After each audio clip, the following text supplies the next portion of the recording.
বিসমিল্লাহির রহমানির রহিম। আসসালামু আলাইকুম ওয়া রাহমাতুল্লাহ। আজকে আমি দেখাবো খুব সহজভাবে একটা ফ্রন্ট নেক তৈরি করে।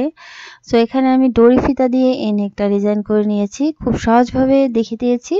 সো প্রথমে আমি নেকটা কাটিং করে নিব। এখানে আমি ফোল্ড করে নিয়েছি পেস্টিং পেপার, তো লক করে নিয়েছি। উপর দিক থেকে রাফ পার্টটা কেটে নিচ্ছি। তো উপরের দিক থেকে রাফ পার্টটা কেটে নেওয়ার পর এখানে আমি গলার সাইডে দিচ্ছি 42 সাইজের জন্য 3.5 ইঞ্চি পরিমাণ। আপনারা আপনাদের মেজারমেন্ট অনুযায়ী নিয়ে নেবেন। সো এই সাইড থেকে 3.5 ইঞ্চি মার্কিং করে দেওয়ার পর নিচের দিক থেকে ওই একইভাবে 3.5 ইঞ্চিতে মার্কিং করে দিচ্ছি। সো এখানে আমি প্রথমে গলা লম্বাটা নিব 4 ইঞ্চি পরিমাণ। তো মূল যে গলাটা আমাদের টোটাল হবে হচ্ছে 7 ইঞ্চি পরিমাণ। সো 4 ইঞ্চিতে মার্কিং করে দেওয়ার পর জাস্ট আমি এখানে একটা বক্স বানিয়ে নেব। সো এইভাবে করে বক্স বানিয়ে নেওয়ার পর এখানে আমি নিচের দিক থেকে আবারও একটু বাড়িয়ে নিব। সো এখানে মোট আমি উপরের দিক থেকে মোট ধরে এখানে আমি 7 ইঞ্চি ধরে নিচ্ছি এবং এখানে আমি এভাবে করে জাস্ট মার্ক করে দিয়ে এখানে আমাদের লাইন করে নিতে হবে। এখানে আপনারা 1/2 সেন্টিমিটার পর্যন্ত নিয়ে নেবেন, ঠিক আছে? সো আমি একদমই চিকন করেছি, কিন্তু এখানে কিন্তু আপনারা 1/2 সেন্টিমিটার পর্যন্ত নিয়ে নেবেন। সো এখানে আমি উপরের দিকে জাস্ট একটা রাউন্ড শেপ করে নেব। এখানে কোণা করে মার্ক করে দেওয়ার পর এই সাইড থেকে আমি 1.25 ইঞ্চি বা 1 ইঞ্চি 2 পয়েন্ট পরিমাণ নিয়ে নিচ্ছি। সো এইভাবে করে জাস্ট একটা আমি শেপ করে দিব। তো এইভাবে করে আমাদের শেপটা মিলিয়ে দিতে হবে। সো এখানে আমি নেকের একটা রাউন্ড শেপ দিয়ে দিচ্ছি এবং নিচের দিক থেকে এখানে আমি 1.5 ইঞ্চি করে কাপড়, মানে 1.5 ইঞ্চি করে পেস্টিং পেপার বেশি করে নিচ্ছি। সো এখানে ওই একইভাবে মার্কিং করে দিতে হবে এবং উপরের দিকে যতটুকু আছে ততটুকু মিলিয়ে এখানে আমি কোণা করে মার্ক করে দিয়ে লাইন করে দেব।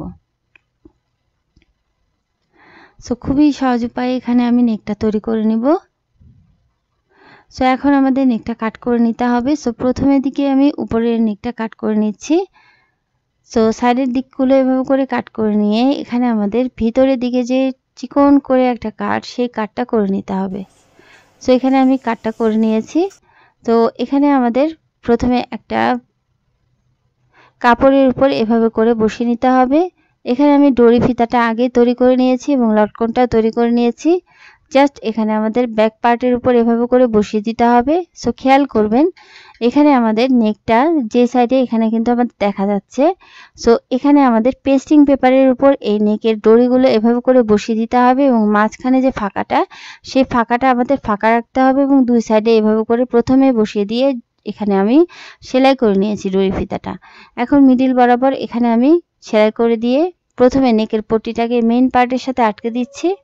সো এইভাবে করে নেকের পট্টিটাকে মেইন পার্টের সাথে আটকে দেওয়ার পর সাইডের দিক থেকে এভাবে করে সেলাই করে নিচ্ছি। সো এখানে যখন আপনারা সেলাই করবেন তখন কিন্তু পেস্টিং পেপারের উপর সেলাই করা যাবে না, জাস্ট সেলাইটা করে দিতে হবে একদম ধার ঘেঁষে পেস্টিং পেপার বরাবর, ঠিক আছে? মানে কাপড়ের উপর সেলাইটা করতে হবে। এখানে আপনারা পেস্টিং পেপারের উপর সেলাই করবেন না।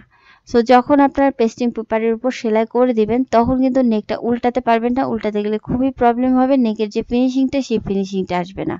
সো সাইড বরাবর এভাবে করে সুন্দর করে সেলাই করে দিচ্ছি। সেলাই করে দেওয়ার পর এখানে আমাদের ভিতরের দিক থেকে এক্সট্রা অংশগুলো কাট করে নিতে হবে এবং মিডিল বরাবর দুই সেলাইয়ের মাঝ বরাবর এভাবে করে আমি কাট করে দিচ্ছি। সো দুই সাইড থেকে জাস্ট একটু কাট করে নিয়েছি। এখন কোণাগুলো এখানে আমি ছোট্ট করে কাট করে দিচ্ছি এক্সট্রা কাপড়ের উপরে। সেলাইয়ের উপর এখানে আপনাদের কাট করা যাবে না। এখন আমাদের নেকটা এভাবে করে উল্টে দিতে হবে। সো এখানে আমি উল্টে দিয়েছি এবং খুবই সহজ উপায়ে এখানে আমাদের নেকটা উল্টে গেছে। এখন দেখেন দড়ি ফিতাগুলো কিন্তু খুব সুন্দরভাবে এখানে আমাদের সোজা সাইডে একদম ফিনিশিং ভাবে এখানে আমি লাগিয়ে নিয়েছি। সো খুব সহজভাবে এখানে আমাদের নেকটা অলরেডি তৈরি হয়ে গেছে।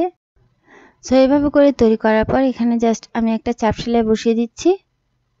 সো এই সাইড থেকে চাপ সেলাই বসিয়ে দিয়ে এখানে আমাদের এই দড়ি ফিতাটা যেখানে আমাদের লাগানো আছে সেখানে আমাদের বেশ কয়েকটা সেলাই দিয়ে দিতে হবে।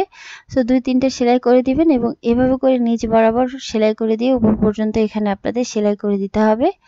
তো ওই একইভাবে এখানে আমাদের দড়ি ফিতাতে এখানে আমি কয়েকটা সেলাই করে দিচ্ছি এবং এভাবে করে সাইডের দিকের পোর্শনগুলো এখানে আমি ফিক্স আপ করে নিচ্ছি। সো খুব সহজভাবে এখানে কিন্তু আপনারা ফ্রন্ট নেকটা তৈরি করে নিতে পারবেন। এখন নেকের যে সাইডের দিকের পোর্শনগুলো পট্টির, সে পট্টির পোর্শনগুলো এভাবে করে আমাদের মেন পার্টের সাথে লাগিয়ে নিচ্ছি। সো এখানে কিন্তু আপনারা হাতের তুরপাই করে দিতে পারেন, আবার আমি যেভাবে সেলাই করে নিচ্ছি এভাবে করেও সেলাই করে দিতে পারেন মেশিনের সাহায্যে। খুব সহজভাবে এখানে আমি নেকটা তৈরি করে নিয়েছি। সো ফ্রন্ট নেকটা এভাবে করে তৈরি করে নেওয়ার পর ব্যাক নেকটা ওই একইভাবে এখানে আমাদের তৈরি করে নিতে হবে। সো দেখেন নেকের ফিনিশিংটা কিন্তু খুবই সুন্দর এসেছে। সো এই নিয়ম ফলো করে যখন আপনারা নেকটা তৈরি করবেন তখন কিন্তু নেকটা একদম ফাইনেস্ট হবে, খুবই সুন্দরভাবে এখানে আপনারা নেকটা তৈরি করে নিতে পারবেন। সো এখন আমাদের শোল্ডারগুলো অ্যাটাচ করে নিতে হবে। সো ভিতরের দিকে সোজা সাইডটা এবং উপরের দিকে উল্টা সাইডটা রেখে এখানে আমি একটা পার্টের উপর আরেকটা বসিয়ে দিয়ে জাস্ট নেকের যে পটিটা নিচের পার্টের ওই পটিটাকে আমি আরেক পার্টের উপর উঠিয়ে দিচ্ছি এবং উঠিয়ে দিয়ে এভাবে করে সেলাই করে নিচ্ছি। খুব সহজভাবে এখানে আপনারা ফিনিশিংভাবে শোল্ডার বা কাঁধ সেলাই করে নিতে পারবেন। সো এইভাবে করে দুটা কাঁধ আমি সেলাই করে নিয়েছি। সো সেলাই করার পর এখন আমাদের পিছনের যে গলাটা সেই গলাটাতে এখানে জাস্ট শুধু একটা চাপ সেলাই বা টপ স্টিচ করে দিব এবং গলার যে পট্টিটা সেই পট্টি বরাবর ওই একইভাবে এখানে আমি মেশিনের সাহায্যে সেলাই করে খুব সহজভাবেই তৈরি করে নিব।